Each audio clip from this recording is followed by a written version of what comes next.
Hello, John Bloodworth, Gentleman Crafter here with card layout number 93.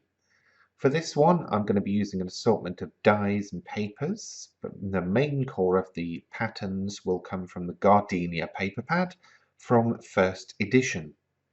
Lots of pretty patterns and very masculine colour schemes going on in here as well. So here's the layout. Don't forget you can download that for free from my blog, gentlemancrafter.com.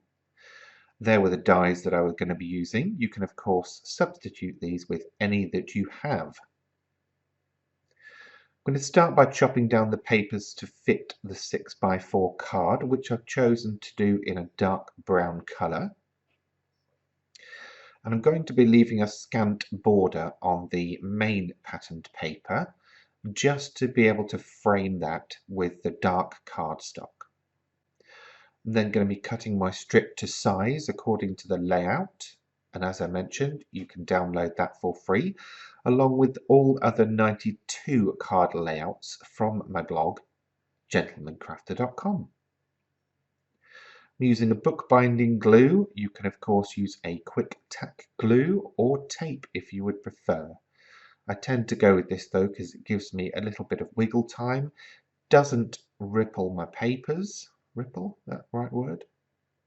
I don't know. Wrinkle, that's the one. And it dries very quickly. That was the reason. Anyway, I'm hoping you're enjoying this series. Obviously, we are up to 93 now. I am aiming to get to 100 before the end of the year, and then I'm looking at what I can do with this series in the new year. So if you have any suggestions, I would love to hear for them. Maybe even a weekly make-along with a proposed layout and a Facebook group where you can share what you've made. How does that sound? Okay, so the flower die that I'm using, but I should say, I did skip ahead and cut all these out from the coloured paper. The coloured paper I chose based on the colours that I've got in the main patterned paper. That big flower was a Sizzix die. I believe it actually came with my Sizzix Big Shot machine. I don't know if it's available separately. The thank you die, I can't remember who it's from. I think it was Linda Chapman, who runs Creative Crafting World. She had a good old range of these a while back. And I've cut it from 3 different colours here, and I'm basically laying them on top of each other. If you've watched my channel for a while, you've probably seen me offset them, and you could of course do that.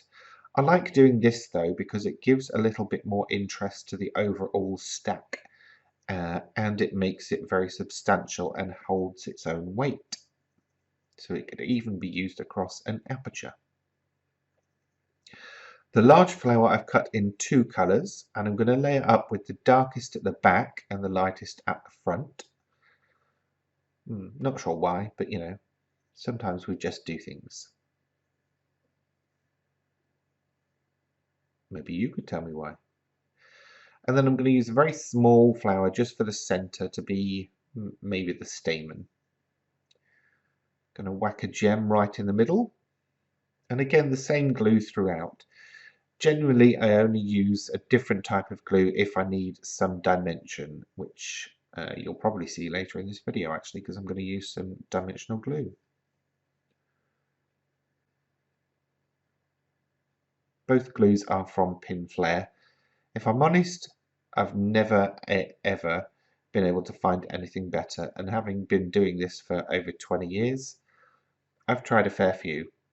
Now there was a quick edit there because I forgot to chop out the bow, so I quickly ran off to do a couple in the die cutting machine, and I trimmed off the tails from one so that I could then stick it to the other and have a bit of dimension without having to do any shaping or all that nonsense.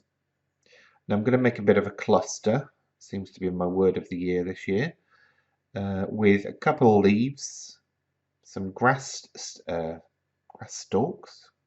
What the heck do you call a blade of grass? Blades of grass, that's the one.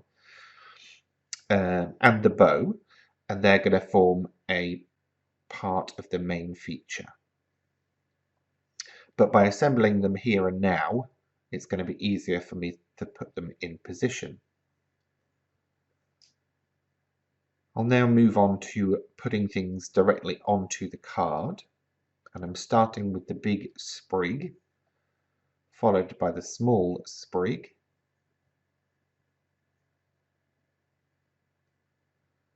and then, as I mentioned earlier, I'm moving on to use the dimensional glue because I want to raise the flower and the bow cluster from the card.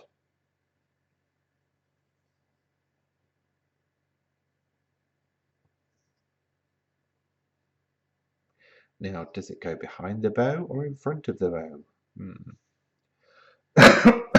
Excuse me. I'm not sure anybody would be bothered whether it went in front or back, so it's really up to you because you're the one making it. I'm just going to tart it up with a few extra little flowers. Lord knows why I ended up with big fingers when I work with such small things, but you know, such is life. Now, for even more fiddly things, I'm going on to the mini gems, and I chose mini ones because I had a bigger gem in the center of the large flower. So just by using different sizes, we get scale and proportion.